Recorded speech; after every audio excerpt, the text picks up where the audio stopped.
ಇಂದು ವಿಶ್ವಾದ್ಯಂತ ವಿಶ್ವ ಪರಿಸರ ದಿನಾಚರಣೆಯನ್ನು ಆಚರಿಸಲಾಗುತ್ತದೆ.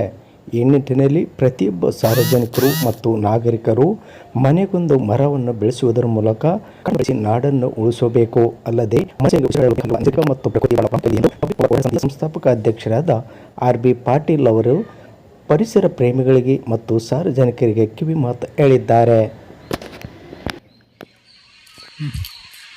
ನಮಸ್ಕಾರ, ನಾನು ನಿಮ್ಮ ಪ್ರೀತಿಯ RB ಪಾಟೀಲ್, ಪಬ್ಲಿಕ್ ಪವರ್ ಹೋರಾಟ ಸಮಿತಿ ಸಂಸ್ಥಾಪಕ ರಾಜ್ಯಾಧ್ಯಕ್ಷರು, ಬೆಂಗಳೂರು.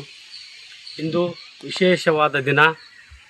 ಕಾಡನ್ನು ಬೆಳೆಸಿ ನಾಡನ್ನು ಉಳಿಸಿ ಹಸಿರೇ ಉಸಿರು ಎಂಬ ವಿಶೇಷ ಅಂಕಿತನಾಮದೊಂದಿಗೆ ಇಂದು ಪರಿಸರ ದಿನಾಚರಣೆಯ ಶುಭಾಶಯಗಳು ಎಲ್ಲ ಕರ್ನಾಟಕ ರಾಜ್ಯದ ಜನತೆಗೆ ಹಾಗೂ ಮುಖ್ಯವಾಗಿ ಗಂಗಾವತಿ ವಿಧಾನಸಭಾ ಕ್ಷೇತ್ರದ ಮಹಾಜನತೆಗೆ ವಿಶ್ವ ಪರಿಸರ ದಿನಾಚರಣೆಯ ಶುಭಾಶಯಗಳು.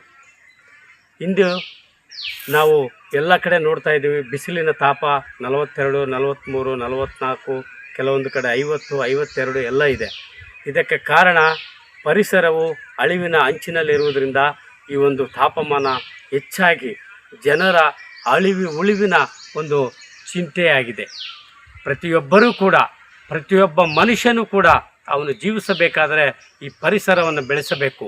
ಈ ಪರಿಸರ ಎಷ್ಟು ಮುಖ್ಯ ಎಂದರೆ ನಾವು ಉಸಿರಾಡುವ ಪ್ರತಿಯೊಂದು ಕ್ಷಣಕ್ಕೂ ನಮಗೆ ಪರಿಸರ ಬೇಕಾಗಿದೆ. ಪರಿಸರ ಇಲ್ಲಂದರೆ ನಮ್ಮ ಮಾನವನ ಜೀವನವೇ ಇಲ್ಲ, ಮಾನವನ ಸಾಂಕೇತವೇ ಇಲ್ಲ, ಮಾನವ ಜನ್ಮವೇ ಇಲ್ಲ ಅಂತ ಹೇಳ್ತಾ ಪ್ರತಿಯೊಬ್ಬ ನಾಗರಿಕರಿಗೂ ಕೂಡ ಪರಿಸರವನ್ನು ಬೆಳೆಸಿ ಒಬ್ಬ ಮನುಷ್ಯನು ಒಬ್ಬ ಮರವನ್ನು ಬೆಳೆಸಬೇಕು. ಅದು ಸಾವಿರಾರು ಜನರಿಗೆ ಆಕ್ಸಿಜನ್ ಕೊಡುತ್ತದೆ, ನೂರಾರು ಜನರಿಗೆ ಉಸಿರನ್ನು ನೀಡುತ್ತದೆ. ಹಾಗಾಗಿ ಈ ವಿಶ್ವ ಪರಿಸರ ದಿನದ ಶುಭಾಶಯಗಳೊಂದಿಗೆ ಪ್ರತಿಯೊಬ್ಬರ ಮರವನ್ನು ಬೆಳೆಸಿ ನಾಡನ್ನು ಉಳಿಸಿ ಹಸಿರೇ ಉಸಿರು ಎಂಬ ಸಾಂಕೇತದಿಂದ ಪ್ರತಿಯೊಬ್ಬ ಮನುಷ್ಯನು ಮಾನವೀಯ ಮೌಲ್ಯಗಳ ಜೊತೆಗೆ ಪರಿಸರವನ್ನು ಬೆಳೆಸಬೇಕಾಗಿ ತಮ್ಮಲ್ಲಿ ವಿನಂತಿಸಿ ಮಾಡಿಕೊಳ್ಳುತ್ತಾ ಮಗದೊಮ್ಮೆ ವಿಶ್ವ ಪರಿಸರ ದಿನದ ಶುಭಾಶಯಗಳನ್ನು ತಿಳಿಸುತ್ತೇನೆ. ಜೈ ಹಿಂದ್, ಜೈ ಕರ್ನಾಟಕ.